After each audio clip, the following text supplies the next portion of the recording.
चीजें हो रही हैं ओशन में।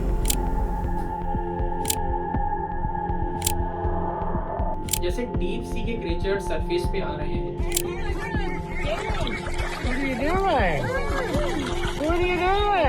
और मरीन लाइफ भी बहुत अजीब तरीके से बिहेव कर रही है। जैसे डूम्सडे फिश का एक रेयर साइटिंग और वेल्स का स्ट्रैंड होना, ये सब एक्सपर्ट्स को कंफ्यूज कर रहा है। क्या ये एनवायरनमेंट में बदलाव का इंडिकेशन है या सही में कुछ बहुत बड़ा होने वाला है?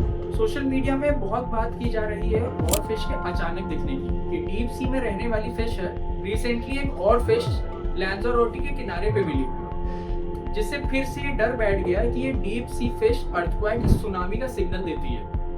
जापानीज फोकलोर में इन्हें messenger of the sea gods palace माना जाता है और ये अक्सर किसी बड़े डिजास्टर इवेंट से पहले समुद्र के ऊपर आती है। इसके साथ ही एंगलर फिश भी अब उन जगहों पे दिख रही है जहाँ नॉर्मली नहीं होती है और साइंटिस्ट को भी यही चीज कंफ्यूज कर रही है।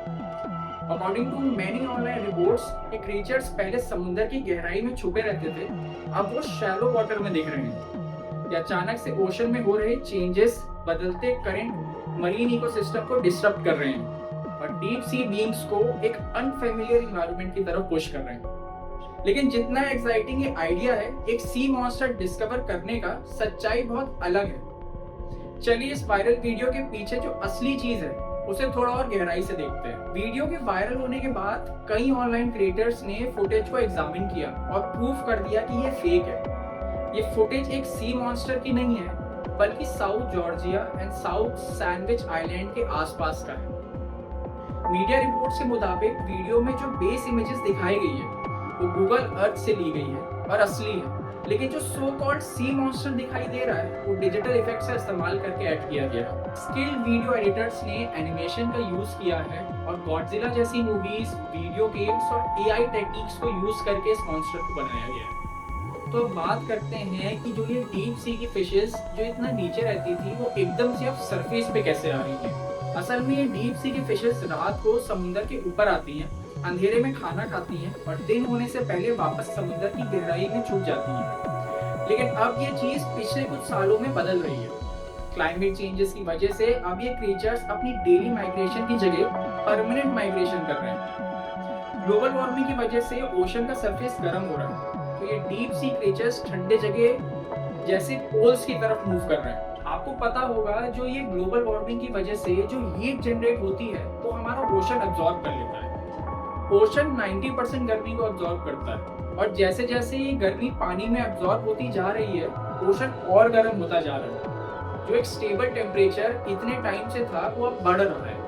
अब जो डिस्टर्बेंस हो रहे हैं उसके बारे में बात करते हैं। सन की गर्मी समुद्र के ऊपर वाले पानी को गर्म कर रही है, लेकिन डीप सी का पानी ठंडा ही रह जाता है वही पुरानी टेम्परेचर पे, क्योंकि सूरज की गर्मी वहां तक नहीं पहुंच पाती है।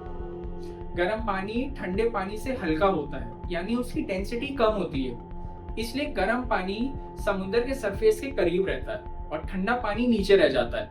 ये दोनों पानी आपस में मिक्स नहीं हो पाते हैं, इसलिए सरफेस के पानी में जो ऑक्सीजन है वो नीचे के ठंडे पानी तक नहीं पहुंच पाती। Because of this deep sea में ऑक्सीजन की कमी हो रही है।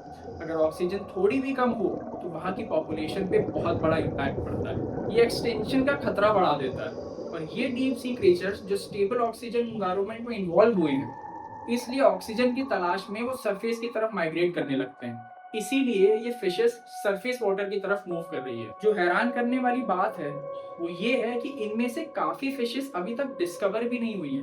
अभी तक सिर्फ 5% ऑफ ओशन डिस्कवर्ड हुआ है, बाकी का रिमेनिंग अभी भी अनडिस्कवर्ड है। हर साल डीप सी में नए फिशेस और बीइंग्स मिलते हैं। ऐसे क्रीचर्स अब ह्यूमंस की वजह से एक्सटेंट हो सकते हैं जिनके बारे में हमें पता भी नहीं है। और ये सिर्फ क्रीचर्स का ही नहीं बल्कि हमारी लाइफ भी डीप सी से जुड़ी हुई है।